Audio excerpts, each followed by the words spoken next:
peserta, biar acaranya kondusif dan lebih mendengarkan lagi dari pemateri. Handphonenya boleh dikumpul di depan, yang cowok di sebelah sana, yang cewek sebelah sini. Yuk, sekarang boleh dikumpul.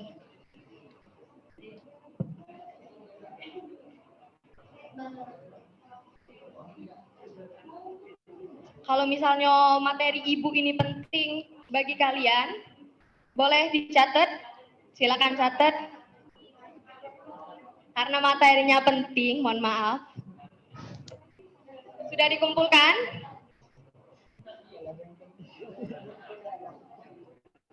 Iya, ayo cepet, ibunya nunggu itu. Ibunya senyum-senyum itu. Udah?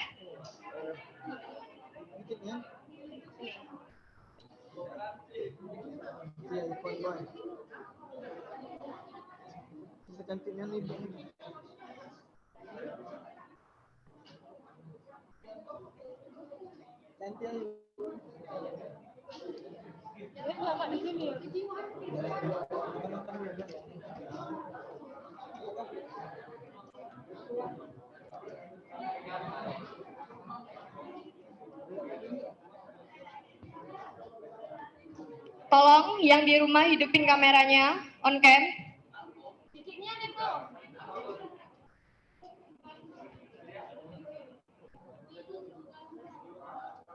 Cepat, sebelum on cam, kami tunggu. Yang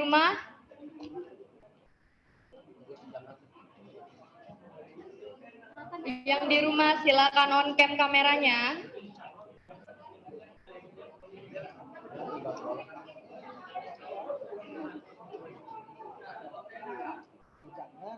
Sudah? Baiklah, saya buka lagi. Assalamualaikum warahmatullahi wabarakatuh. Pertama-tama, marilah kita panjatkan puji dan syukur atas kehadiran Allah Subhanahu wa Ta'ala yang telah memberikan kita nikmat yang begitu luar biasa, yakni nikmat sehat walafiat. Dengan nikmat tersebut, kita dapat menghadiri acara pada hari ini. Tidak lupa pula salawat serta salam semoga terlimpahkan kepada Nabi besar kita, Nabi Muhammad SAW, kepada keluarga, para sahabat dan pengikutnya hingga akhir zaman. Ada baiknya, sebelum kita mulai acara pada hari ini, izinkan saya memperkenalkan diri. Saya Debbie Pratiwi.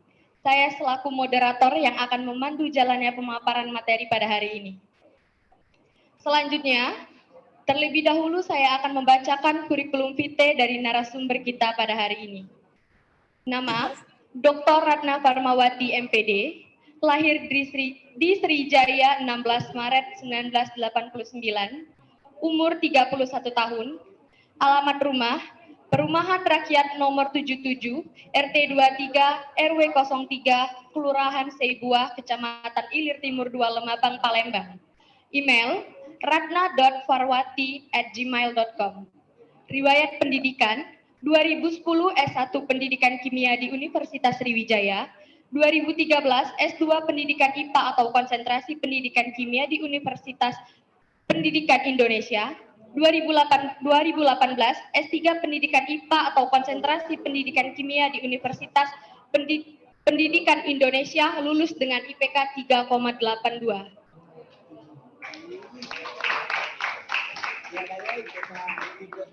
Pengalaman organisasi 2011 sampai 2013, bendahara di Forum Komunikasi Mahasiswa SPS UPI. 2014 sampai 2018, anggota Himpas SPS UPI. 2014 sampai dengan sekarang, anggota di Perkumpulan Pendidikan IPA Indonesia. 2016 sampai dengan sekarang, anggota di Sakura Science Club based on Japan, focus on system issue. Pengalaman kerja 2013 sampai 2014, dosen pendidikan kimia di Universitas Terbuka. 2013 sampai 2018, dosen pendidikan di FKIP Umusri. 2018 sampai dengan sekarang, reviewer jurnal penelitian dan pembelajaran IPA Untirta EBSCO. 2018 sampai dengan sekarang, reviewer jurnal Edukimia. Publikasi dalam jurnal. 1. Journal of Physics, Conference Series dengan judul Lecture Understanding of Index Database of Sinta, Google Scholar, Scopus, Web of Science, A Study of Indonesia. 2. Jurnal Nasional di Journal of Science Education and Practice dengan judul Potret Literasi Lingkungan Mahasiswa Calon Guru Kimia di Universitas Sriwijaya. Jurnal ketiga, Jurnal dalam Chemistry, Bulgarian Journal of Science Education dengan judul Integration of Science, Technology, Engineering, and Matematika. Karya buku yang dibuat 2014 chapter, ketika ini dan itu belum tersedia, bagaimanakah 13 untuk kimia, termuat dalam buku Ekspedisi Kurikulum 2013 penerbit Bumi Askara. Baiklah hadirin sekalian, langsung saja kita masuki acara selanjutnya yang merupakan acara inti yang paling kita tunggu, yaitu penyampaian makalah dari pemateri kepada Ibu Ratna Farwati MPD. Waktu dan tempat kami persilakan. Ya, terima kasih Kakak. Santai saja ya. Assalamualaikum warahmatullahi wabarakatuh. Waalaikumsalam warahmatullahi wabarakatuh. Alhamdulillah, kita masih diberi kesempatan dan kesehatan untuk berkumpul secara virtual pada acara hari ini. Dan tak lupa salawat dan salam saya haturkan kepada junjungan kita Nabi besar Muhammad SAW. Beliau adalah teladan kita di segala bidang, termasuk bidang kepemimpinan. Sebelum saya berikan materinya, izinkan saya untuk menyapa pimpinan kita yang hadir di forum kita pagi ini. Yang terhormat Bapak Dr. Muhammad Isnaini MPD, selaku Wakil Dekan 3 dan Koordinator kegiatan hari ini. Sekaligus sekali lagi saya ucapkan selamat atas wisudanya hari ini. Jadi beliau ada 2 acara sekaligus ini ya. Dan selamat datang kepada mahasiswa baru. Tetaplah fokus untuk mengikuti acara ini dan saya sangat yakin acara ini bermanfaat untuk kalian. Baiklah, tadi sekilas sudah diberitahu ya CV saya Ratna Farwati, dan pengalaman organisasi saya seperti itu.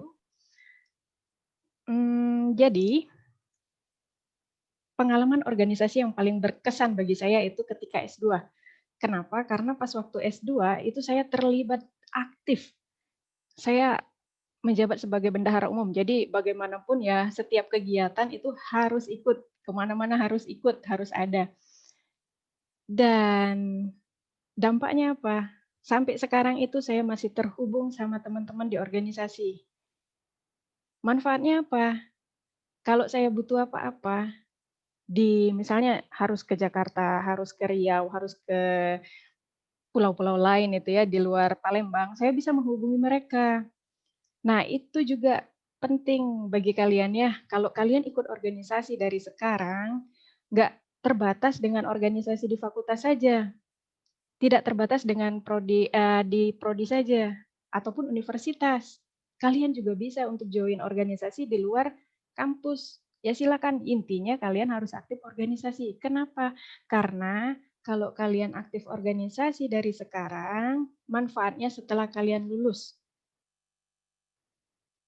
Setelah kalian lulus, kalau ada apa-apa, kita bisa kontak teman organisasi kita. Bayangkan kalau kalian hanya diam di kelas. Teman kalian sebatas beberapa orang yang ada di kelas. Kalau ada apa-apa, ya kontak lagi teman di kelas. Teman kelas kalian, ada enggak yang dari luar Palembang? Ya ada di daerah ya. Kalau misal kalian perginya ke daerah, ya mungkin bisa menghubungi mereka. Nah, kalau misalnya kalian keluar kota Palembang maksudnya ya, atau mungkin ke pulau lain dari Sumatera, ada enggak yang bisa dikontak selain keluarga ya? Nah, itulah fungsinya.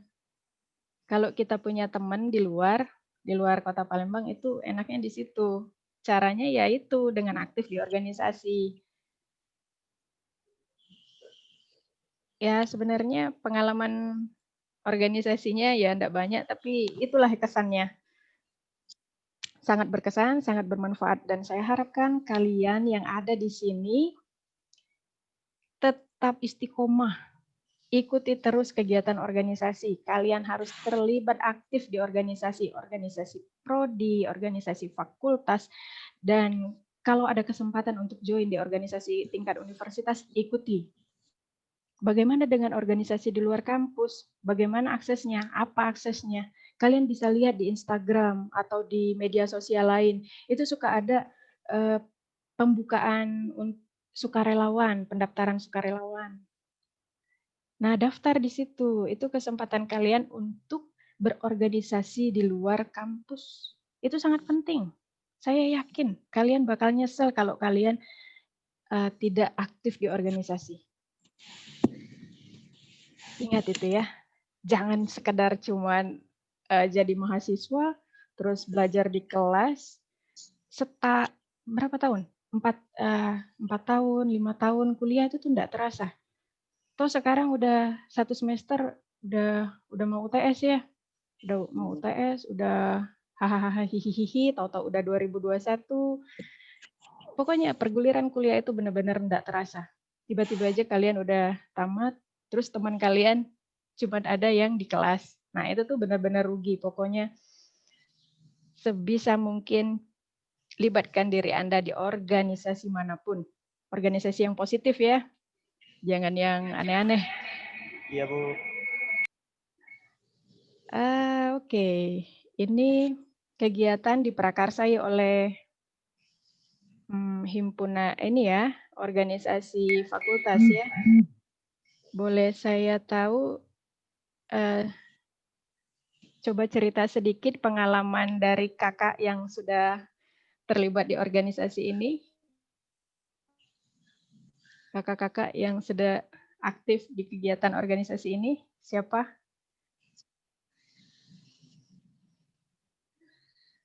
Pengalaman. Halo Bu, Iya. ini Dila Bu. Mungkin Dila ya cerita pengalaman organisasi. Alhamdulillah dari organisasi Dila banyak relasi, banyak pengalaman, banyak ilmu. Dari awal masuk kuliah mungkin kita sebagai mahasiswa itu masih mencari yang mana yang terbaik untuk kita.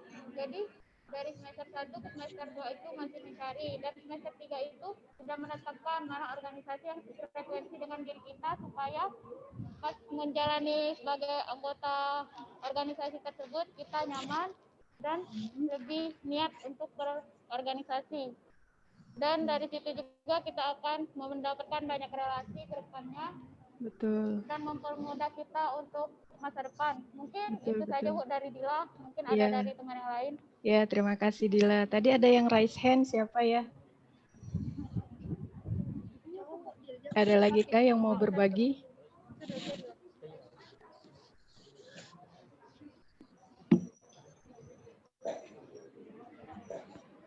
Berbagi pengalaman dengan adik-adiknya.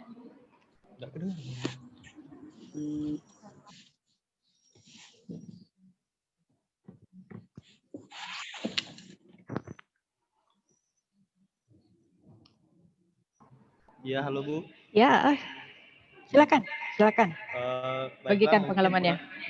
Ya, pengalaman berorganisasi yang saya alami, saya sudah semester 7. Sebenarnya untuk beberapa pengalaman organisasi yang saya dapatkan sangat banyak, terutama kalau kita berkontribusi secara penuh, banyak hal yang bisa kita dapatkan, seperti teman, atau yang paling sederhana adalah bagaimana cara kita berhadapan dengan orang, dengan yang lebih tinggi dari kita secara pangkat, baik apapun. Kemudian yang paling berkesan adalah cara kita ngomong di depan semua orang. Itu sesuatu yang simple, sederhana, tapi keberanian untuk ngomong di depan semua orang itu tidak bisa dimiliki oleh orang yang kecil, kemungkinan yang tidak dimiliki oleh orang organisasi. Betul. Pengalaman-pengalaman tersebut bisa kita aplikasikan ke hal-hal lainnya. Banyak hal seperti dalam acara-acara yang tidak resmi ataupun acara-acara yang kita hadiri. Jadi semakin kita terjun, alangkah baiknya kita terjun tidak tanggung, atau istilahnya tuh kepalangan nyebur. Betul. Jadi Iya, benar-benar betul kita sekali. rasakan efeknya, karena kebanyakan yang ikut organisasi ini banyak yang ngeluh. Kalau setengah-setengah kan banyak capeknya, karena memang itulah yang kita alami selama ini. Tapi secara tidak sadar banyak yang value-value atau keuntungan-keuntungan yang bisa kita dapatkan. Mungkin itu saja, Bu. Ya, terima kasih berbaginya Kakak. Ya, betul sekali ya. Jadi melalui organisasi ini tuh banyak soft skill yang tidak sengaja bisa terasah. Misalnya seperti tadi itu yang disebutkan public speaking. Jadi cara ngomong. Kita dengan organisasi terbiasa untuk ngomong dengan teman, ngomong dengan orang yang lebih atas, bagaimana cara melobi-lobi gitu ya. Jadi secara tidak langsung itu. Dan hal yang paling penting lagi tuh memanage waktu. Jadi memprioritaskan tugas mana dulu nih, tugas di kelas dulu atau organisasi dulu. Biasanya kan kalau organisasi terlalu sibuk, kelasnya terbengkalai. Oh, tidak seperti itu ya. Karena saya sudah membuktikan, waktu saya kuliah S2, saya bisa lulus tepat waktu, dan saya bisa menjadi lulusan pertama di kelas saya. Padahal saya aktif itu di organisasi. Waktu kegiatan ada event lomba olahraga saya yang pegang, waktu ada event ke Malaysia, ada seminar ke Malaysia saya juga ikut. Pokoknya semuanya saya ikuti. Ya, pokoknya emang banyak keuntungannya kalau kita aktif di organisasi. Betul sekali, kita jangan tanggung-tanggung, jangan hanya tercatat sebagai anggota. Libatkan diri aktif di organisasi. Karena kalau tercatat sebagai anggota, saya pernah di S3. Jadi S3 itu saya fokus ke kegiatan akademik. Dan sekarang saya nyesel.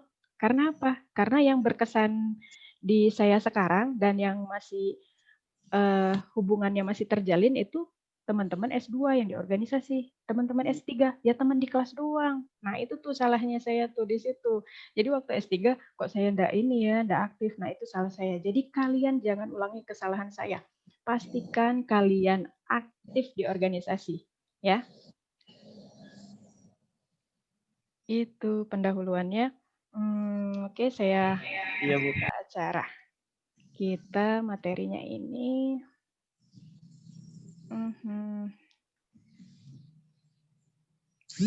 Sudah muncul screen-nya? Iya, Bu. Udah ya. Jadi untuk judul hari ini saya angkat great leader. Saya harapkan kalian bisa menjadi great leader, pemimpin yang hebat. Bukan pemimpin yang B aja, pemimpin yang hebat.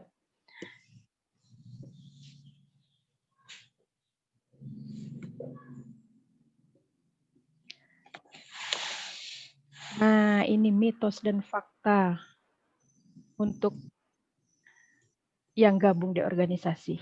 Pasti kalian termakan mitos ya, kalau yang join di organisasi itu rawan susah lulus, betul?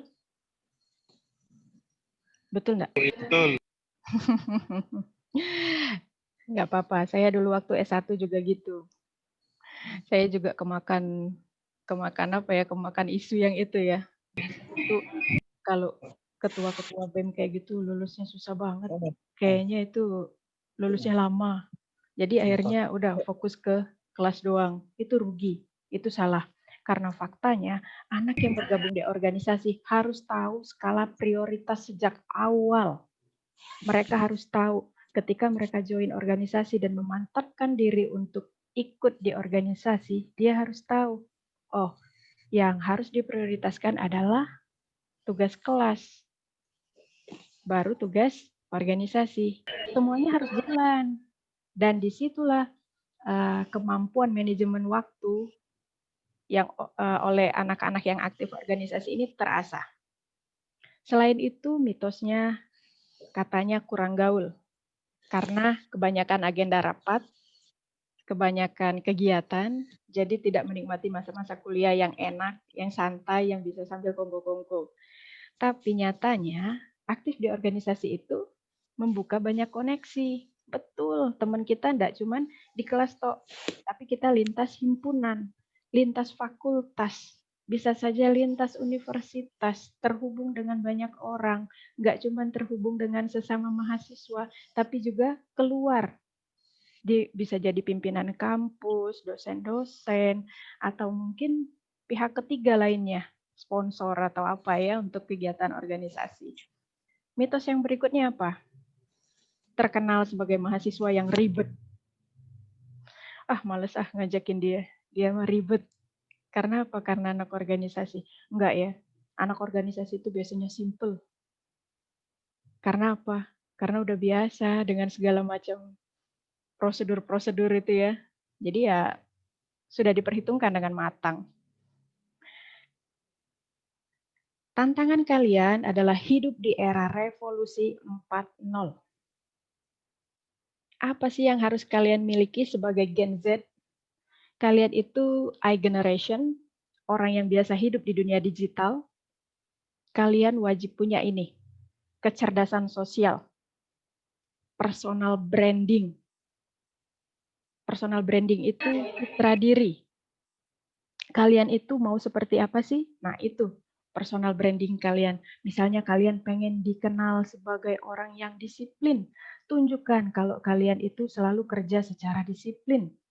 Kalian ngumpulin tugas tepat waktu, kalian mengerjakan sesuatu dengan tuntas. Nah, itu personal branding. Kemudian kepemimpinan, inovasi dan kreatif, kemahiran digital, kolaborasi atau kerjasama, dan adaptif. Adaptif ini sangat diperlukan karena perubahan selalu terjadi di sekitar kita. Sebagai manusia, kita harus bisa beradaptasi dengan perubahan. Kita harus bisa mengikuti perubahan itu. Jangan kaku. Kalau kita kaku, kita ketinggalan. Kebanyakan dari keterampilan ini yang harus kalian punya ini, bisa kalian dapat dengan mengikuti organisasi. Contohnya saja hari ini, kita belajar teori tentang kepemimpinan, pelatihan tentang kepemimpinan. Ya ini diolah, acaranya dikelola oleh organisasi. Kalau kalian sudah nyebur ke organisasinya, kalian akan terasa sendiri skill kepemimpinan itu ya. Kalau di sini sudah ada yang jadi ketua-ketua organisasi, ketua-ketua himpunan, atau apapun itu, ketua bidang mungkin ya. Kalau boleh saya tahu, apa sih makna pemimpin bagi kalian?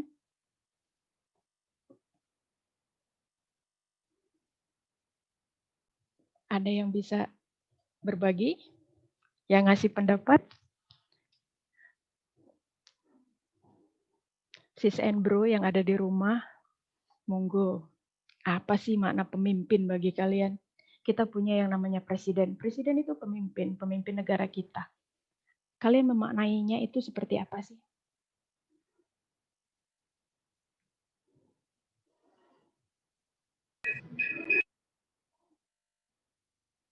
Ayo, ada yang mau berbagi? Kalau tidak mau bersuara, boleh di chat. Silakan.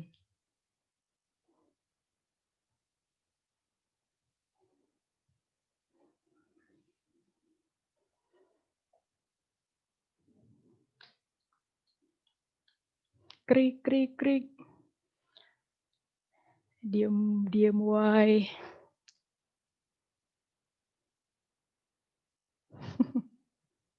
Halo?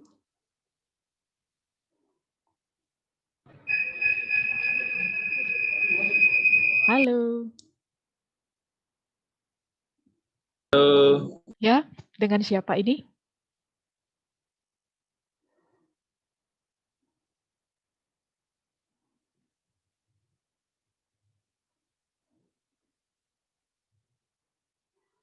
Ya, halo. Adakah peserta di sini yang mau berbagi pendapatnya tentang apa itu pemimpin? Jangan malu.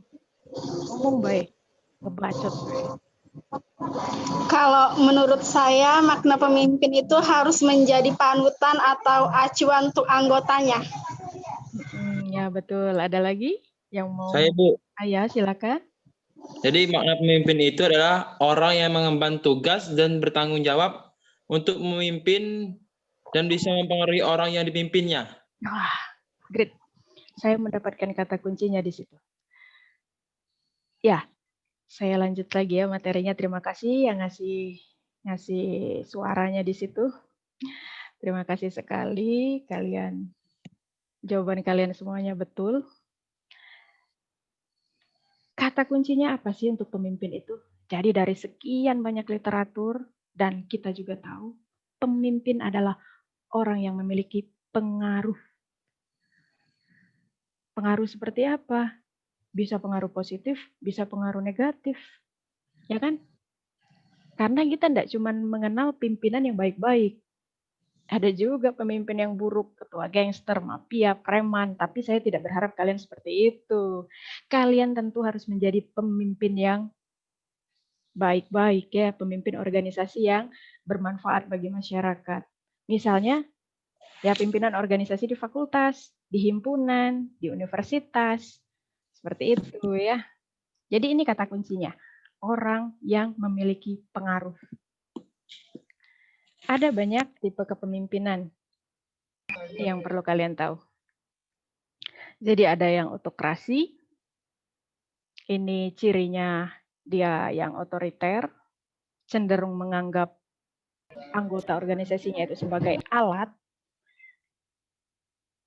hak dari bawahan itu terabaikan, dan keputusan yang dia buat itu bersifat mutlak.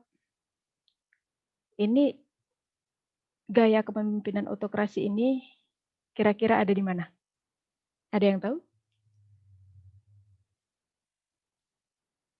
Contoh yang menerapkan gaya kepemimpinan autokrasi.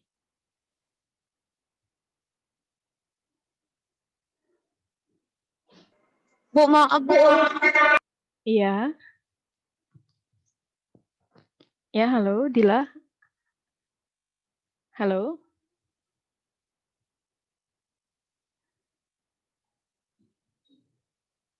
Ada masalahkah?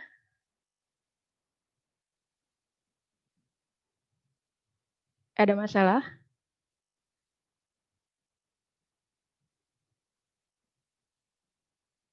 Oke, baiklah.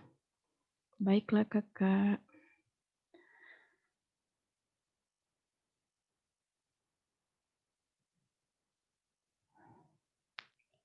Saya ulangi lagi ya.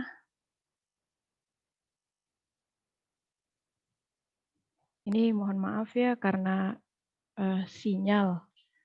Jadi tidak stabil penyampaiannya. Yang kalian terima pun putus-putus kali ya, lap-lap ya. Inilah tantangan kita di perkuliahan online, serba online ini. Mudah-mudahan tahun depan kita udah bisa tetap tatap muka secara offline ya. Nah, saya ulangi dari kata kunci untuk pemimpin. Jadi, pemimpin adalah orang yang memiliki pengaruh. Yang saya harapkan tumbuh pada kalian adalah yang memberikan pengaruh positif. Kalian bisa mendirikan organisasi-organisasi yang positif, yang bermanfaat untuk masyarakat, ya. Ini adalah tipe-tipe gaya kepemimpinan.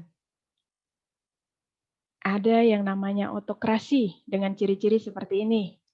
Yang paling atas itu otoriter tuh gaya kepemimpinannya. Ya kita tahu ya, ada beberapa negara yang masih bersifat autokrasi. Kemudian tipe kedua itu militeristik dengan sistem perintah. Dia menggunakan pangkat dan jabatan dan menerapkan disiplin yang tinggi. Tipe berikutnya itu paternalistik. Dia di lingkup tradisional. Pemimpinnya itu adalah orang yang dituakan. Contohnya itu yang ada di suku-suku adat. Misalnya yang masih eksis di Indonesia itu suku Baduy. Nah, pimpinannya adalah orang yang dituakan di situ. Kemudian tipe kepemimpinan karismatik yang memiliki daya tarik memikat dan biasanya pengikutnya itu banyak. Tipe kepemimpinan berikutnya demokratik. Dia mengutamakan koordinasi dan integrasi, adanya pembagian peran, fokus pada tujuan, dan tipe kepemimpinan ini dianggap lebih manusiawi. Ada satu tipe kepemimpinan lagi yang saya harapkan ini tumbuh pada kalian semua, yaitu pemimpin multiflare. Apa sih pemimpin multiflare itu? Jadi tipe pemimpin ini, dia tidak harus memiliki kemampuan di segala bidang. Dia tidak mesti pinter segalanya. Dia adalah orang yang pinter mengelola anggotanya. Dia mengembangkan bakat-bakat yang dimiliki oleh anggotanya. Kalau ada masalah dia akan cari tahu, oh ini nih ahlinya si itu, dia akan datang ke itu. Seperti itu. Jadi bisa saja dia akan datang ke beberapa orang dan dia yang akan merangkum, oh pemecahan masalahnya berarti seperti ini. Itu yang bikin pemimpin tipe ini tuh unik. Jadi biarpun dia tidak ahli di segala bidang, tapi dia pinter mengelola kecerdasan orang lain. Siapa sih tipe pemimpin jenis ini tuh? Siapa yang mencontohkannya?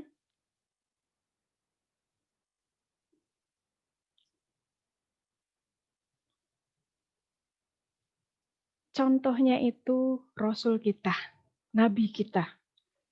Muhammad. Ya betul, Nabi Muhammad SAW. Beliau itu memberikan contoh yang detail bagaimana cara menjadi pemimpin yang disenangi oleh pengikutnya. Menurut penelitian, Nabi kita itu menggunakan otak tengah untuk berpikir. Sangat jarang itu ditemukan di dunia. Kebanyakan dari kita cenderung otak kiri atau otak kanan. Sebenarnya otak tengah itu bukan yang bukan suatu hal yang nyata, maksudnya itu bukan makna denotasi ya, tapi ini tuh pengistilahan. Beliau ini ini memang kelebihan dari Allah ya yang diberikan ke Nabi kita. Beliau itu secara seimbang menggunakan otak kiri dan otak kanannya. Kita bisa saja mencontoh beliau. Tentu kita kan meneladani Rasul. Pasti kita bisa mencontoh beliau. Bagaimana caranya?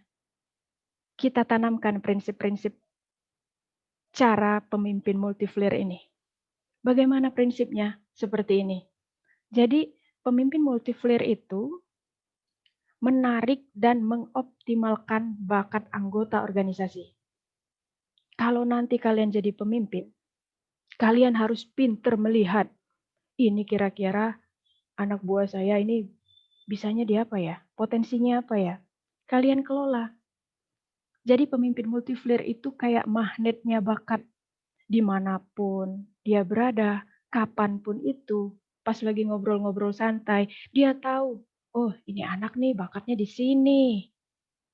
Berarti kalau ada masalah ini kita larinya ke dia, kayak gitu. Jadi dia itu pinter sekali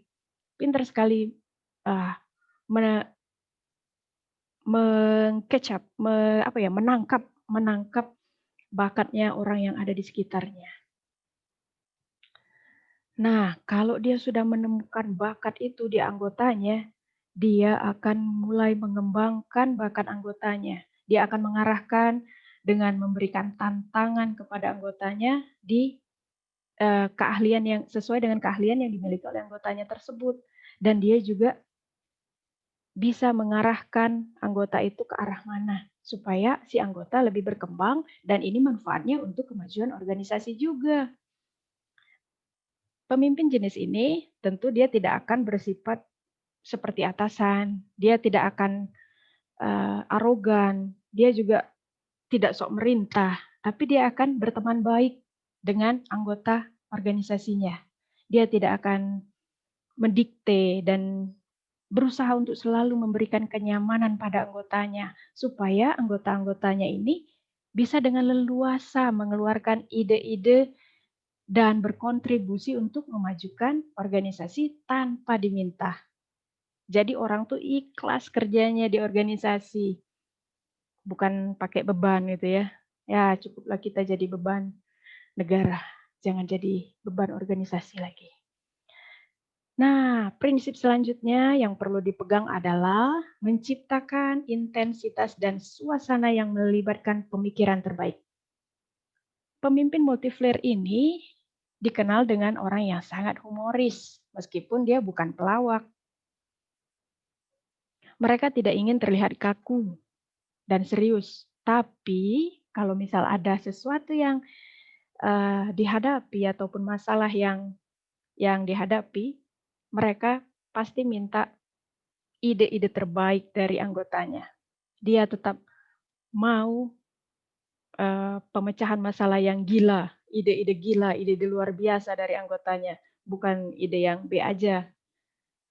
Ya itulah pentingnya kolaborasi ya. Jadi kita jangan menyerahkan permasalahan, jangan minta saran itu ke satu anggota organisasi saja, tapi kita rembukan bareng-bareng. Dengan berembuk bareng-bareng, ini akan menemukan ide-ide yang banyak, yang luar biasa, bukan ide yang ya udah asal memecahkan masalah saja. Bukan seperti itu ya. Prinsip berikutnya yang harus kalian pegang adalah mengembangkan tantangan. Kalau nanti kalian menjadi pemimpin, berilah kemudahan pada anggota kalian untuk memunculkan ide dan gagasan. Berilah jalan kepada anggota kalian, anggota organisasi kalian untuk belajar dan beradaptasi pada sesuatu yang baru. Ajarkan mereka untuk bekerja sama dan pecahkan bareng-bareng masalah yang kalian hadapi di organisasi. Jadi sekompleks apapun itu masalah, kalau kalian bareng-bareng ngerjainnya, ya bakalan ketemu juga jalannya ya, bakal ketemu juga solusinya.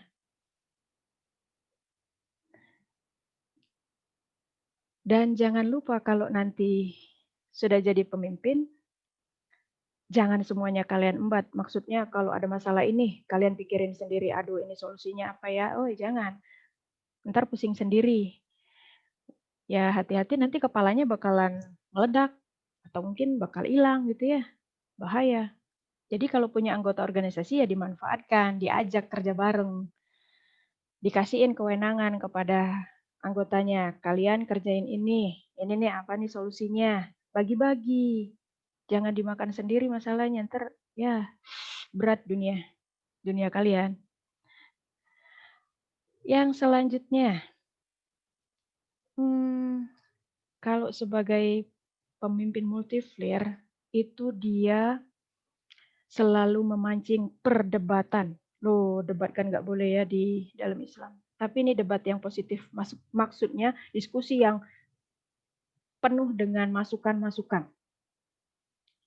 Dari diskusi yang sangat berat itu, yang penuh dengan argumentasi itu, didapatlah keputusan yang bulat. Ini tujuan diskusi yang hebat ini tuh apa? Supaya diperoleh keputusan yang dapat dipertanggungjawabkan. Diperolehlah ide-ide yang luar biasa itu tadi. Diperolehlah pemecahan masalah yang tidak biasa. Nah, prinsip berikutnya yang harus dipegang adalah penanaman akan kepemilikan dan akuntabilitas. Jadi seorang pemimpin multiflare ini tuh seperti investor. Dia mengembangkan kemampuan anggota-anggotanya dan memperoleh manfaat dari anggota-anggotanya untuk memajukan organisasinya.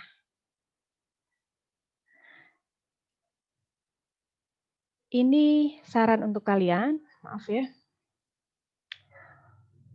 untuk menjadi pemimpin yang kuat. Apa yang harus dilakukan? Banyaklah mendengar, kurangi ngomong.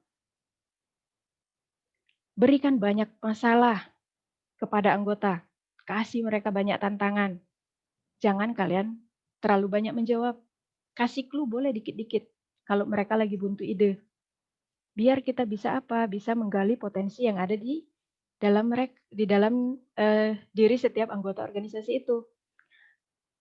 Dan jadilah pemimpin yang bisa mendorong orang lain untuk memecahkan masalah. Jangan selalu kita suapi anggota kita. Dorong anggota kita untuk kreativitas, untuk berkreativitas. Ciptakan kerjasama, tapi yang tidak merusak kompetisi ya. Kemudian bangun komitmen pemimpin mandiri. Bangunlah tim manajemen yang mandiri.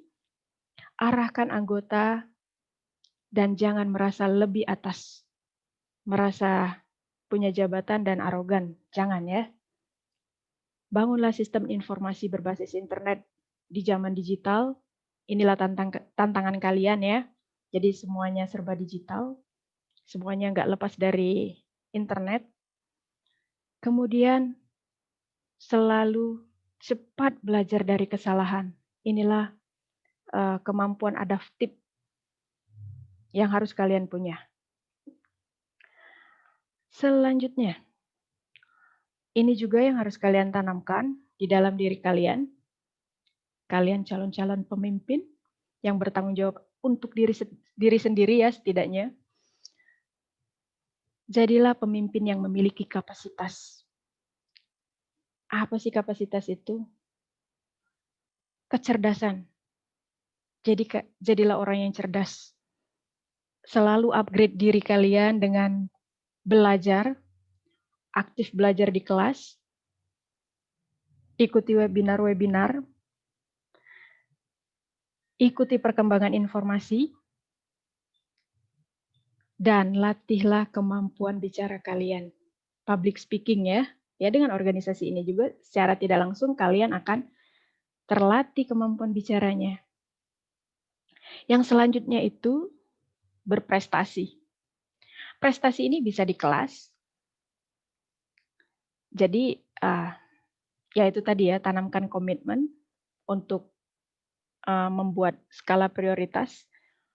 Kalau kita berprestasi di kelas dan kita juga aktif di organisasi, itu akan menjadi nilai plus untuk kita sendiri. Bisa jadi prestasi juga di bidang olahraga, bisa. Ya, apapun itu ya. Kemudian bertanggung jawab, partisipatif. Artinya kalian terlibat aktif di organisasi, dimanapun itu, di kelas juga iya. Kemudian kejelasan strata, yang artinya kalian punya ketenaran dan popularitas. Ya, kalau di organisasi pasti kalian akan dikenal oleh teman-teman di dalam himpunan. Kalau di dalam himpunan berarti lintas angkatan, atau mungkin nanti di organisasi fakultas, maka antar himpunan yang akan kenal kalian. Kalau di organisasi universitas, maka kalian akan dikenal oleh teman-teman antar fakultas.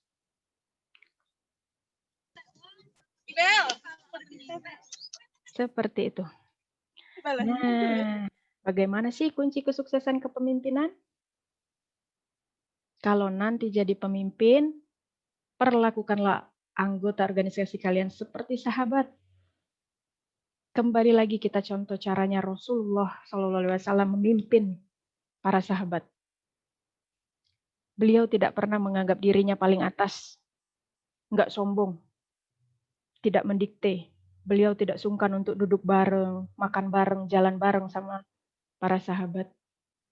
Nah, seperti itu juga dengan anggota organisasi kita. Perlakukanlah mereka seperti sahabat kita. Tanyakan keadaannya, bagaimana pekerjaannya di organisasi itu, sudah sampai mana progresnya. Kita tanyakan apa kesulitannya, beri dia dukungan, hargai, apresiasi setiap karya yang dia buat. Kemudian, kunci berikutnya adalah ciptakan kekuatan positif. Jadi, pemimpin itu patokan dari anggota-anggota organisasi. Kalian harus menjadi orang yang positif. Orang yang selalu berpikir positif. Kalau misal ada sesuatu hal yang baru, jangan langsung underestimate, tapi telaah dulu apa sih itu? Apa memang ada sesuatu yang kurang baik di sesuatu itu, di isu-isu itu? Kita bisa memandang segala sesuatu itu diambil sisi positifnya ya. Jadilah orang-orang yang selalu positif. Kalau kita sebagai pemimpin sudah memiliki citra diri yang positif, maka akan nular ke anggota organisasi. Anggota organisasi pun ya akan tetap semangat menjalankan organisasinya kalau kitanya positif dan memberikan dampak positif pula ke anggota-anggota organisasi kita. Nah, kunci yang ketiga, libatkan anggota organisasi secara aktif. Jangan biarkan ada satu orang pun anggota organisasi kita yang diam-diam di sudut. Ajak mereka, libatkan semua orang, libatkan semua anggota organisasi di setiap kegiatan. Karena setiap anggota organisasi itu punya potensi untuk memajukan organisasi, ya. Jadi jangan biarkan ada satu orang pun yang tidak kita olah kecerdasannya, tidak kita olah bakatnya. Harus semuanya dilibatkan secara aktif. Yang keempat apa? Berikan wewenang kepada anggota organisasi untuk bertindak. Nah itu ya, jadi jangan kita sebagai pemimpin kita ambil alih semuanya. Supaya apa? Maksud kita supaya ini organisasi jalannya lancar, biar cepat. Enggak seperti itu ya. Ini memang harus bersabar. Jadi kita harus bisa mendorong anggota organisasi kita untuk bekerja. Setiap anggota itu bekerja dengan sendiri, dengan otaknya, dengan bakatnya, dengan potensinya. Seperti itu. Karena setiap orang itu unik. Dan bisa jadi sebenarnya anggota kita itu punya ide yang tidak terpikirkan oleh kita. Nah, di situ ya pentingnya kita untuk selalu melibatkan anggota secara aktif. Dan kunci selanjutnya adalah perkuat diri sendiri. Ya, memang saya yakin di sini pemimpin organisasi, kakak-kakaknya ini pasti merasakan pernah lelah, pernah capek, pernah juga kecewa sama menjalankan organisasi ini. Lantas gimana? Perkuat diri sendiri. Perkuat diri sendiri. Bagaimana caranya? Introspeksi diri. Kurangnya apa? Terus cari tahu. Tetap semangat. Kalau kitanya semangat, bakal nular lagi ke anggota organisasi. Nah, kalau kitanya sendiri males, lesu, suntuk terus, ya udah anggota organisasi bakalan males-malesan juga. Bakal lesu juga. Dan hati-hati, jangan terlalu diposir terhadap organisasi ya. Jangan terlalu kecanduan kerja. Karena orang yang terlalu kecanduan terhadap pekerjaannya dan menjadi tertekan itu cenderung memiliki masalah kesehatan jantung. Nah, jadi seimbang saja. Pemimpin ini adalah bagian dari organisasi. Dan hebatnya lagi kepemimpinan ini adalah inti dari manajemen. Apa sih perannya pemimpin? Tadi seperti yang temannya sudah sebutkan, salah satunya itu merumuskan visi, tujuan, dan misi organisasi. Selain itu memprakarsai struktur organisasi. Ini mau bidang apa. Terus menjaga adanya koordinasi dan integrasi. Menjadi penengah kalau ada konflik yang muncul. Dan melakukan evaluasi serta reevaluasi. Dan yang menginisiasi terjadinya inovasi dan kreativitas di dalam organisasi. Tugas utamanya bagi pemimpin ini yang paling penting itu dia punya ide untuk merumuskan visi. Sekarang saya tidak mau diam saja, tidak mau ngomong sendiri. Saya mau sekali lagi minta pendapatnya. Apa sih visi bagi kalian? Apa sih pengertian visi itu? Yuk yang di rumah. Ini aku kayak ngomong sendiri tuh.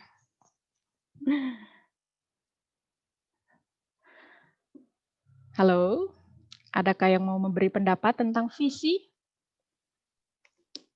Saya, Bu. Ya, siapa dulu ini Tujuan yang yang harus handle-nya? dicapai. Oke, tujuan yang harus dicapai. Ada lagi yang mau memberi pendapat? Boleh juga dituliskan di kolom chat.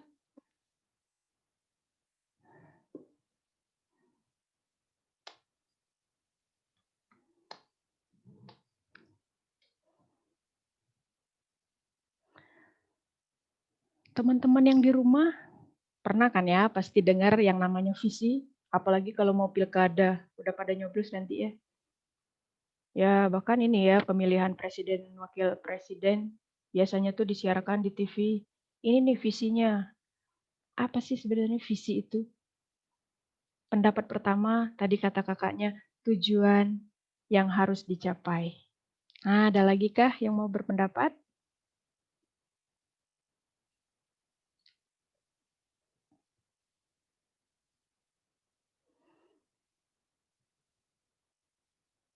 Krik, krik, krik.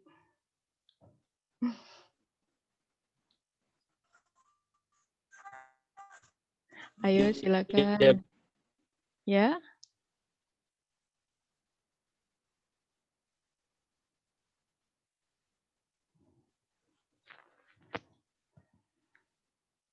Halo.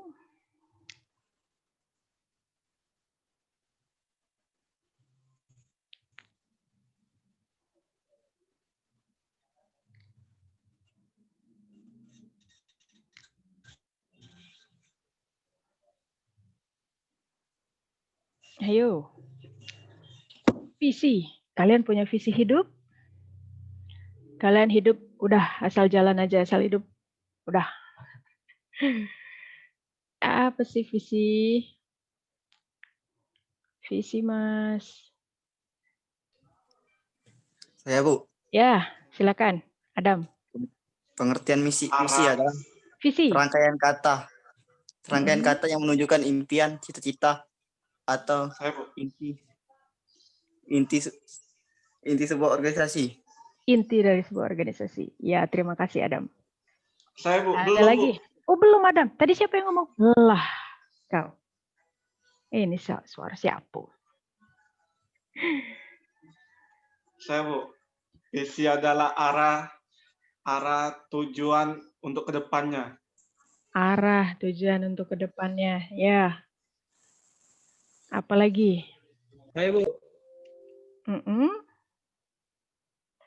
Jadi visi itu adalah gambaran besar atau gambaran secara keseluruhan apa yang diinginkan. Ya. Betul. Ada lagi yang mau ngasih pendapat? Gambaran atau keinginan yang ingin dicapai di masa depan nantinya. Wah, ya. Udah, kita punya banyak pendapat dan semuanya itu punya kata kuncinya. Betul sekali ya. Betul sekali. Jadi visi itu the dream of the future. Jadi kalian itu ke depannya mau apa? Mimpi kalian ke depannya itu apa? Jadi mirip kayak cita-cita ya. Ya, terima kasih banyak pendapatnya kakak-kakak. Saya lanjut share screen lagi ya.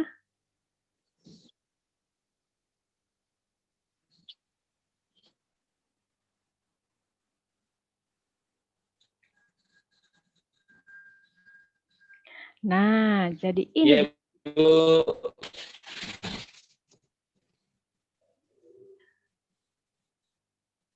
Visi itu betul tadi seperti yang teman-teman bilang ya.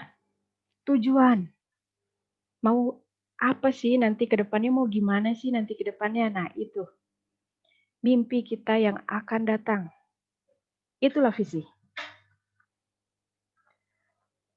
Dan visi yang baik, cirinya apa? Nggak bisa ya kita bikin visi-visi doang gitu ya. Nah, biar kita punya visi yang baik, maka kita harus memenuhi ciri-ciri ini. Visi yang dapat diukur.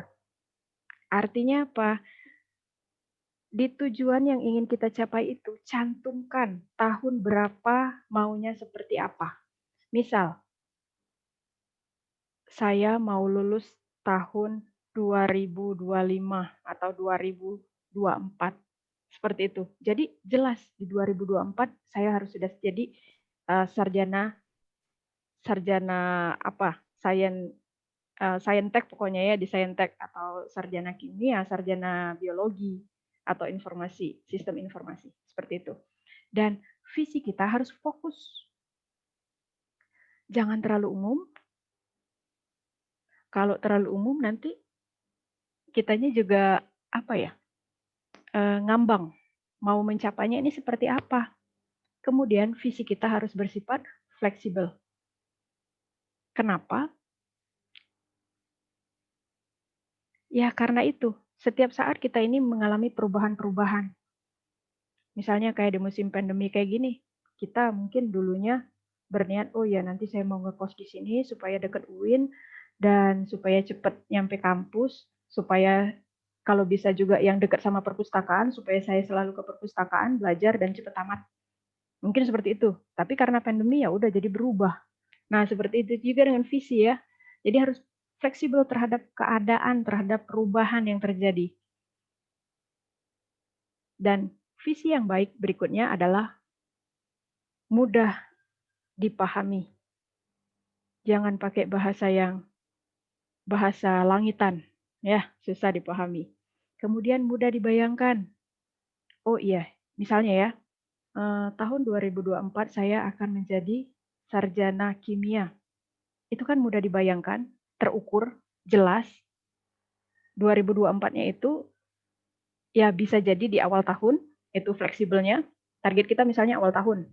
Tapi karena kondisi apa tertentu, misalnya ya geser 1 bulan ya, enggak masalah ya. Kemudian ciri berikutnya yaitu harus menarik.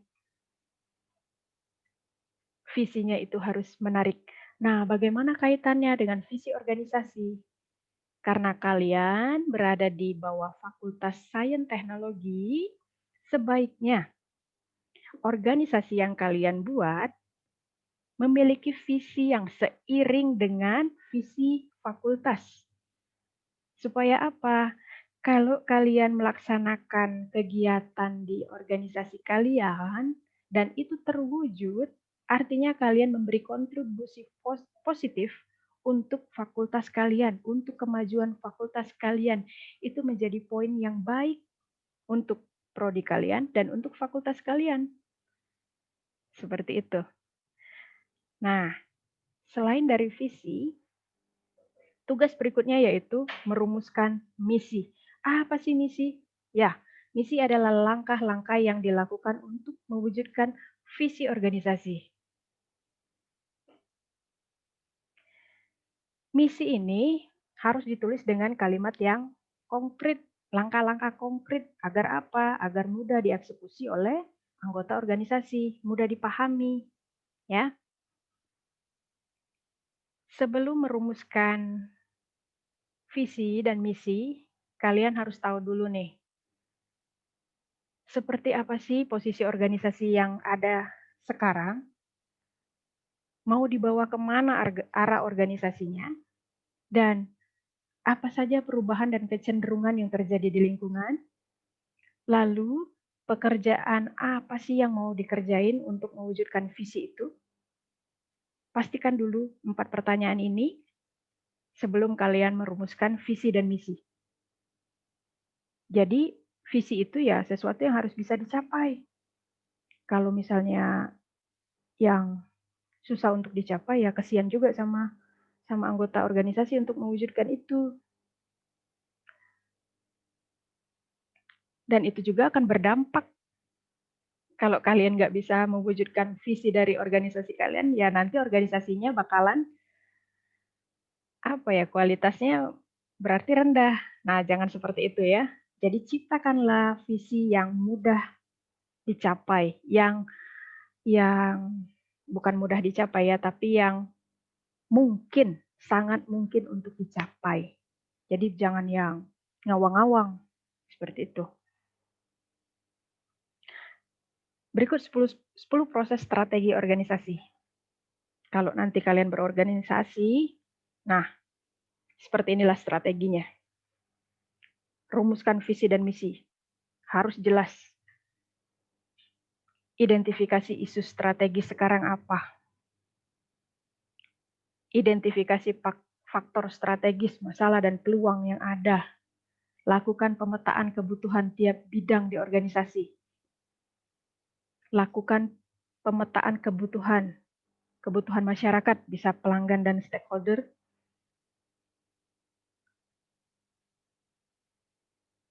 Kemudian memutuskan atas kepercayaan strategi, evaluasi kecenderungan jangka panjang, ciptakan dan evaluasi alternatif strategi,